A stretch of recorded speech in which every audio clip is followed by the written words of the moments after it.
माणिकराव कोकाटे यांना आता पुढच्या काही मिनिटात कोणत्याही क्षणी अटक होण्याची शक्यता आहे। तर पोलीस आता लीलावती हॉस्पिटलमध्ये दाखल झालेले आहेत। डॉक्टरांसोबत चर्चा केली जाते, त्यामुळे आता माणिकराव कोकाटे यांना कोणत्याही क्षणी अटक होण्याची शक्यता आहे। आताची सगळ्यात महत्त्वाची आणि मोठी ब्रेकिंग न्यूज आपण पाहतोय। पोलिसांचं पथक लीलावती हॉस्पिटलमध्ये दाखल झालेलं आहे। आता डॉक्टर कशा पद्धतीने चर्चा करतात, पोलीस कशा पद्धतीने मुद्दे मांडतात हे पाहणं देखील तितकंच महत्त्वाचं आहे। जर कोकाटेंची प्रकृती ठीक असेल तर पोलीस त्यांना लगेचच ताब्यात घेण्याची शक्यता आहे। मीनाक्षी म्हात्रे आमच्या प्रतिनिधी जोडल्या जात आहेत सध्याची अपडेट देण्यासाठी। मीनाक्षी, डॉक्टर आणि पोलिसांमध्ये सध्या चर्चा सुरू आहे, कोणत्याही क्षणी कोकाटेंना अटक होण्याची शक्यता आहे। आताचे ताजे अपडेट काय मिळत आहेत?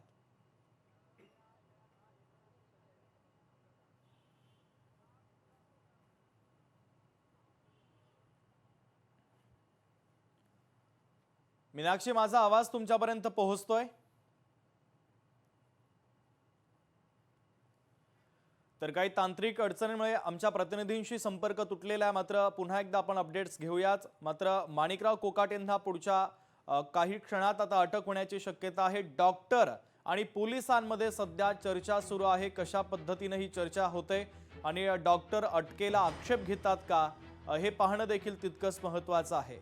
जर कोकाटेंना उपचाराची गरज असली तर ही अटक तुर्तास टळू शकते, मात्र कोकाटे जर फिट असतील, त्यांची प्रकृती ठीक असेल तर पोलीस त्यांना ताब्यात घेण्याची शक्यता आहे। तर माणिकराव कोकाटेंच्या संदर्भातली ही सगळ्यात महत्त्वाची आणि मोठी ब्रेकिंग न्यूज आपण पाहतोय। नाशिक पोलीस आता मुंबईतील लीलावती हॉस्पिटलमध्ये दाखल झालेले आहेत। ह्याच लीलावती हॉस्पिटलच्या 6व्या मजल्यावर माणिकराव कोकाटे हे उपचार घेत आहेत। डॉक्टरांसोबत पोलिसांचं हे पथक आता चर्चा करत आहे। मीनाक्षी म्हात्रे आमच्या प्रतिनिधी सध्याचे अपडेट पोहोचवतात आहे। मीनाक्षी, शुभम, आपण पाहतोय की माणिकराव कोकाटे यांची आता विचारपूस केली जात आहे। त्यांची तब्येत नेमकी कशी आहे यासाठी आपण पाहतोय की जे पोलीस आलेले आहेत नाशिकहून ते आता लीलावती रुग्णालयामध्ये दाखल झालेले आहेत आणि दाखल होताच आपण पाहतोय की लीलावती रुग्णालयाच्या प्रशासनाकडून त्यांनी माहिती घेतलेली आहे आणि आता 6व्या माळ्यावरती ते पोहोचलेले आहेत। 6व्या माळ्याच्या 609 या रूममध्ये सध्या माणिकराव कोकाटे हे ICU मध्ये आहेत आणि तिथे जाऊन आता हे सगळेच नाशिकवरून आलेले पोलीस जे आहेत ते त्यांची माहिती घेतील, त्यांच्या तब्येतीची माहिती घेतील आणि त्यानंतरच एक वैद्यकीय अहवाल जो आहे तो तयार केला जाईल। मात्र तज्ञ डॉक्टरांच्या सगळ्या सल्ल्यानंतरच हा रिपोर्ट जो आहे तो तयार केला जाईल आणि त्यानंतर हा रिपोर्ट नेमका कसा असेल हे पाहणं महत्त्वाचं राहील, कारण माणिकराव कोकाटे यांची तब्येत ठीक आहे की नाही, ते फिट आहेत की नाही, उद्या सुनावणी आहे त्यामुळे उद्या सुनावणी दरम्यान ते उपस्थित राहू शकतात की नाही हे देखील विचारलं जाऊ शकतं। मात्र डॉक्टरांच्या या सगळ्याच रिपोर्टकडे आता सगळं लक्ष लागलेलं आहे। नेमकं आता हा रिपोर्ट काय सांगतो आणि याच आधारावरती उद्या शुक्रवारी आहे म्हणजे उद्या 11 वाजता मुंबईच्या उच्च न्यायालयामध्ये ही सुनावणी पार पडणार आहे। ज्यावेळी नाशिकच्या सत्र न्यायालयाने ही शिक्षा सुनावली त्यानंतर माणिकराव कोकाटे यांनी मुंबई उच्च न्यायालयाची धाव घेतली आणि तिथे अर्ज जो आहे तो दाखल केलेला आहे। या शिक्षेपासून आपल्याला स्थगिती मिळावी यासाठीचा हा अर्ज आहे आणि उद्या या अर्जावरती ही सुनावणी पार पडणार आहे। तत्पूर्वी आपण पाहतोय की आजच्या या मेडिकल रिपोर्टवरतीच म्हणजे मेडिकलचे जे ग्राउंड रिपोर्ट्स असतील यावरती उद्याची ही सुनावणी महत्त्वाची असणार आहे, कारण महत्त्वाच्या गोष्टी ज्या आहेत त्या या रिपोर्टमध्ये मांडल्या जाऊ शकतात। सध्या आपण जर पाहिलं तर माणिकराव कोकाटे यांच्यावरती सुरू असलेले उपचार हे नेमके काय काय आहेत याचा देखील एक अहवाल जो आहे तो तयार केला जाऊ शकतो पोलिसांकडनं। नेमकं जेव्हा ते ॲडमिट झाले, कोणत्या वेळेस ते ॲडमिट झाले होते, नेमकी कशासाठी ते आले होते, ह्या सगळ्या बाबी ज्या आहेत या तपासल्या जाऊ शकतात। टायमिंग मॅच होतोय का, मात्र त्यांनी दिलेली उत्तरं ही मॅच होत आहेत का, या देखील गोष्टी ज्या आहेत टेक्निकली पाहिल्या जातील। त्यानंतरच आपण पाहतोय की एक रिपोर्ट जो आहे तो तयार केला जाऊ शकतो आणि उद्या हा रिपोर्ट कोर्टामध्ये महत्त्वाचा मानला जाऊ शकतो। शुभम, मीनाक्षी, अगदीच आपण बघतो या सगळ्या प्रकरणामध्ये आता गुंता वाढत चाललेला आहे आणि डॉक्टरांची भूमिका अत्यंत महत्त्वाची असेल। जर कोकाटेंची प्रकृती ठीक नसेल आणि त्यांना उपचाराची गरज असेल आणि हा मुद्दा डॉक्टरांनी उपस्थित केला तर तुर्तास ही अटक टळू शकते का? निश्चितच, कारण शुभम अटक टळणं म्हणजे एकीकडे आपण पाहतोय की उद्याच्या सुनावणी दरम्यान नेमकं काय होते. उद्या जर त्यांना स्थगिती मिळाली तर माणिकराव कोकाटे हे यातून वाचू शकतात, पुढील न्यायालयीन लढा जो आहे ते लढू शकतात. मात्र त्यांची बाजू ठामपणे त्यांनी उद्या मांडली पाहिजे. नेमकं आता ह्या सगळ्यावरती डॉक्टरांचा रिपोर्ट महत्त्वाचा आहे, कारण आज ज्यावेळी नाशिकहून पोलीस मुंबईत पोहोचले, मुंबईत पोहोचत असताना मात्र दुसरीकडे माणिकराव कोकाटे हे उद्या नेमकं त्यांच्या या सगळ्या सुनावणी दरम्यान काय काय नेमके मुद्दे मांडायचे याची देखील दुसरीकडे तयारी सुरू होती. मात्र सध्या जर पाहिलं तर त्यांची प्रकृती जी आहे ती खालावलेली आहे आणि म्हणूनच त्यांच्यावरती उपचार सुरू आहेत असं सांगितलं जात आहे. उच्च रक्तदाबाचा त्रास त्यांना झाला आणि त्यानंतर ते उपचार घेण्यासाठी लीलावती रुग्णालयामध्ये दाखल झाले. साधारण आहे, मात्र त्यांच्या कार्यकर्त्यांकडनं हे देखील सांगितलं जात आहे की अशा पद्धतीचा निर्णय आला, त्यानंतर त्यांची ही तब्येत बिघडली. एकूणच जर पाहिलं तर ह्या सगळ्या घडामोडी घडत असताना मात्र लीलावती रुग्णालयाचे आता जे तज्ज्ञ डॉक्टर आहेत ते नेमकं काय अहवाल तयार करतात आणि या अहवालाच्या आधारावरती नाशिकहून आलेले पोलीस जे अटक वॉरंट घेऊन आलेले आहेत त्यावरती नेमकी त्यांची भूमिका काय आहे हे देखील पाहणं महत्त्वाचं राहणार आहे. शुभम. मीनाक्षी, सगळ्यात महत्त्वाचं म्हणजे कोर्टाचा जो निकाल आला त्यानंतर पोलिसांनी कार्यवाहीला सुरुवात केली आणि त्यानंतर लगेचच कोकाटे हॉस्पिटलमध्ये ॲडमिट झाले. म्हणजे कोकाटे पळवाट शोधण्याचा प्रयत्न करतायत का, अशी देखील एक चर्चा दबक्या आवाजामध्ये सुरू झालेली आहे. निश्चितच दोन्ही बाजू आहेत. जसं आपण सांगितलं की जेव्हा निकाल आला, हा निकाल त्यांच्यासाठी शॉकिंग होता का, त्यामुळे त्यांची तब्येत खालावली आणि म्हणूनच ते उपचार घेण्यासाठी लीलावती रुग्णालयामध्ये दाखल झाले. मात्र सध्या जेव्हा हा निकाल आला तेव्हा माणिकराव कोकाटे हे मुंबईतच होते. मुंबईत असल्यामुळे त्यांनी जवळचं रुग्णालय हे लीलावती असल्याचं म्हणून त्यांनी उपचारासाठी हे लीलावती रुग्णालय निवडलं. मात्र सध्या आपण पाहतोय की याच इमारतीच्या म्हणजे लीलावती रुग्णालयाच्या 6व्या माळ्यावर 609 मध्ये ते ICU रूम मध्ये आहेत आणि ICU मध्ये असताना मात्र त्यांना जर उद्या कोर्टात हजर करायची जर वेळ आली तर मात्र कसं त्यांना कोर्टात हजर केलं जाईल ही देखील महत्त्वाची बाब आहे. पण जर ते फिट आहेत की नाही असा जर अहवाल पोलिसांना जर देण्यात आला डॉक्टरांकडनं तर त्याची भूमिका ही वेगळी असू शकते.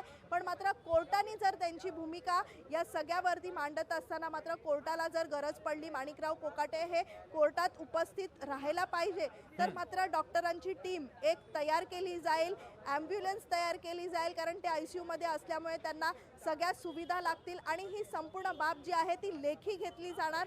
कोर्टाची नेमकी उद्या भूमिका काय असेल सुनावणीच्या आधी किंवा सुनावणीच्या नंतर हे देखील पाहणं महत्त्वाचं राहणार आहे. शुभम. मीनाक्षी, पुढची महत्त्वाची अपडेट देखील येते. जवळपास 15 मिनिटं ही चर्चा सुरू आहे. नेमकी कशा पद्धतीची चर्चा आता डॉक्टर आणि पोलिसांमध्ये होते? पोलीस थेट कोकाटेंसोबत संपर्क साधतायत का, कोकाटेंसोबत ते संवाद साधतायत का, नेमकी अपडेट काय आहे? निश्चितच शुभम, या सगळ्याचाच आपण प्रयत्न करतोय, आतून काही माहिती मिळते का आपल्याला. पण तुर्तास जर पाहिलं तर पोलिसांचे 10 ते 12 अधिकारी जे आहेत ते आपल्याला लीलावती रुग्णालयाच्या आतमध्ये जात असताना पाहायला मिळाले. नाशिकहून 3 गाड्या ज्या आहेत त्या मुंबईत आलेल्या आहेत.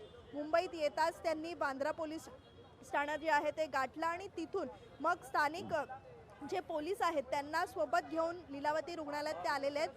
इथे आल्यानंतर आपण पाहतोय की हे सगळेच अधिकारी आता लीलावती रुग्णालयाच्या आत गेलेले आहेत आणि तिथे माणिकराव कोकाटे असतील किंवा त्यांच्यावरती उपचार करत असलेले जे डॉक्टर आहेत त्यांची विचारपूस करतील, त्यांच्याकडनं माहिती घेतील आणि ही माहिती घेत असताना पोलिसांना यामध्ये काही संशयास्पद आढळलं किंवा मग त्यांना वाटलं की हा रिपोर्ट कशा नेमकी आधारावरती तयार केलेला आहे तर तशी देखील कारवाई केली जाऊ शकते. पण तुर्तास आपण कोणतीही माहिती जी आहे ती देऊ शकत नाही, कारण आतमध्ये नेमकं पोलीस माणिकराव कोकाटे यांना काही प्रश्न विचारतायत का, मग डॉक्टरांनी ज्या ज्या त्यांच्यावरती उपचारासाठी गोष्टी पार पाडलेल्या आहेत याची माहिती डॉक्टरांकडनं घेऊ शकतात.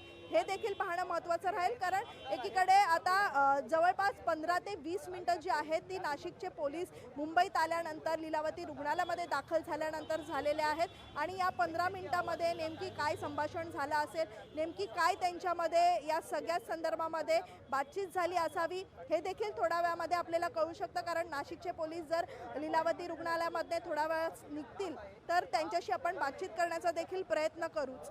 शुभम. अगदी मीनाक्षी, मात्र थोड्या वेळापूर्वी तू मांडलेला मुद्दा देखील तितकाच महत्त्वाचा आहे. जर कोकाटेंना कोर्टामध्ये हजर करायचं असेल तर पोलीस कदाचित त्यांना अटक करू शकतात आणि ॲम्ब्युलन्सच्या माध्यमातून त्यांना नाशिकला घेऊन जाण्याची शक्यता आहे.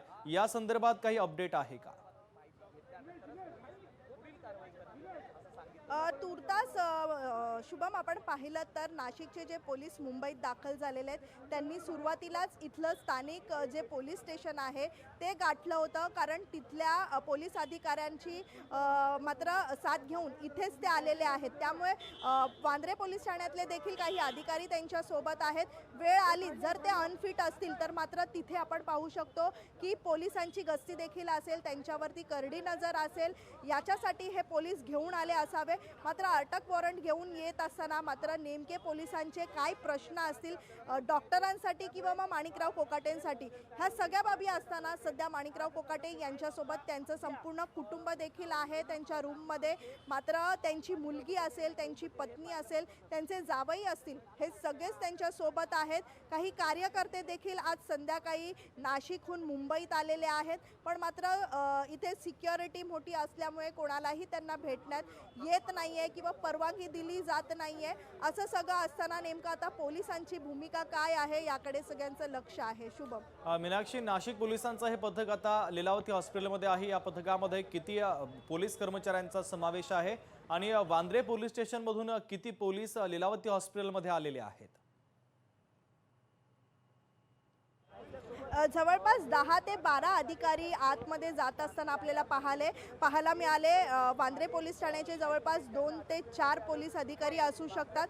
मात्र नाशिकहून 3 गाड्या ज्या आहेत मुंबईत दाखल झाल्या आणि त्यानंतर वांद्रे पोलीस ठाण्यातले काही अधिकारी त्यांच्यासोबत घेऊन ते लीलावती रुग्णालयामध्ये आले.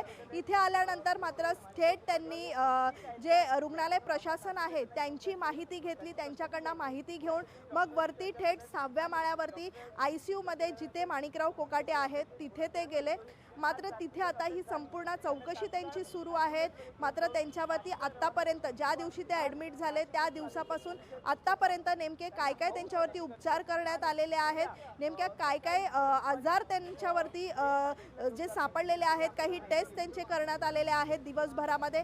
या टेस्टच्या आधारामध्ये काही रिपोर्ट्समध्ये काही प्रॉब्लेम आहेत का हे देखील तपासलं जाईल आणि त्यानंतर तज्ज्ञ डॉक्टर जे आहेत यांच्या आधारावरती हा वैद्यकीय अहवाल तयार केला जाईल आणि हा अहवाल तयार केल्यानंतर मात्र पोलीस जे आहेत त्यांची भूमिका घेतील. मीनाक्षी, आपण पाहतोय माणिकराव कोकाटे यांनी कोर्टामध्ये तातडीची याचिका केलेली होती. त्यावर कोर्टानं तातडीची सुनावणी घेण्यास नकार दिल्यानंतर उद्याची वेळ देण्यात आलेली आहे. उद्या माणिकराव कोकाटेंच्या वकिलांच्या माध्यमातून कशा पद्धतीचा युक्तिवाद कोर्टामध्ये केला जाण्याची शक्यता आहे? जसं सुरुवातीपासून सांगत आलेलं आहे की नाशिकच्या सत्र न्यायालयाने जसा निकाल दिला, जशी शिक्षा त्यांना सुनावली आणि त्यानंतर आपण कुठेतरी कमी पडलो असो तिथे, त्यासाठी आपण इथे मुंबईमध्ये आपल्याला धाव घेण्याची वेळ आलेली आहे. ही भूमिका जी आहे ती सुरुवातीपासूनच माणिकराव कोकाटे मीनाक्षी, काही क्षणांसाठी थांबवतोय, तू आमच्यासोबत अशीच जोडलेली राहा. माणिकराव कोकाटेंना कोणत्याही क्षणी अटक होऊ शकते हे प्रकरण आपण पाहूयात. नाशिकमध्ये कोकाटेंनी 30 वर्षापूर्वी कमी उत्पन्न दाखवत अल्प उत्पन्न गटातून सदनिका मिळवलेली होती. स्वतःच भाऊ विजय कोकाटे, पोपट सोनवणे आणि प्रशांत गोवर्धन या चौघांनी सदनिका मिळवली. कॅनडा कॉर्नर भागामध्ये निर्माण व्ह्यू अपार्टमेंटमध्ये मुख्यमंत्री कोट्यातून सदनिका त्यांनी प्राप्त केलेल्या होत्या. या प्रकरणी फेब्रुवारी 2025 मध्ये कोकाटेंना नाशिक जिल्हा न्यायालयाने दोषी ठरवलं. यावर माणिकराव कोकाटे यांनी नाशिक सत्र न्यायालयामध्ये अपील सुद्धा केलं होतं. सत्र न्यायालयानं शिक्षा कायम ठेवली. कोकाटेंनी उच्च न्यायालयामध्ये त्यानंतर धाव घेतली. न्यायालयाच्या निकालानंतर कोकाटेंनी आपला राजीनामा अजित पवार यांच्याकडे सुपूर्द केला. अर्थातच अजित पवार आणि देवेंद्र फडणवीस यांनी कोकाटेंचा राजीनामा स्वीकारलेला आहे, तो राज्यपालांकडे पुढच्या कार्यवाहीसाठी पाठवलेला आहे. तर लीलावती हॉस्पिटलमध्ये सध्या पोलिसांचं पथक दाखल झालेलं आहे. डॉक्टरांसोबत चर्चा केली जाते आहे. नाशिक पोलिसांचं हे पथक आधी वांद्रे पोलीस स्टेशनमध्ये दाखल झालेलं होतं. वांद्रे पोलिसांसोबत चर्चा केल्यानंतर संपूर्ण प्रक्रिया पूर्ण केल्यानंतर आता ते पथक लीलावती हॉस्पिटलमध्ये दाखल झालेलं आहेत. जवळपास 20 मिनिटं झालेले आहेत. 20 मिनिटापासून ही संपूर्ण प्रक्रिया सुरू आहे, चर्चा सुरू आहे. त्यामुळे आता डॉक्टर आणि पोलिसांमध्ये नेमकी कशी चर्चा होते, कोकाटेंना उपचाराची गरज आहे असं जर डॉक्टरांनी सांगितलं, कोकाटेंच्या प्रकृतीच्या संदर्भातले काही रिपोर्ट्स त्यांनी पोलिसांसमोर मांडले तर ही अटक टळू शकते. मात्र जर त्यांच्या फिटनेसच्या संदर्भात काही माहिती देण्यात आली, कोकाटे जर फिट असले तर कोणत्याही क्षणी पोलीस त्यांना ताब्यात घेण्याची शक्यता आहे, त्यांना अटक होण्याची शक्यता आहे.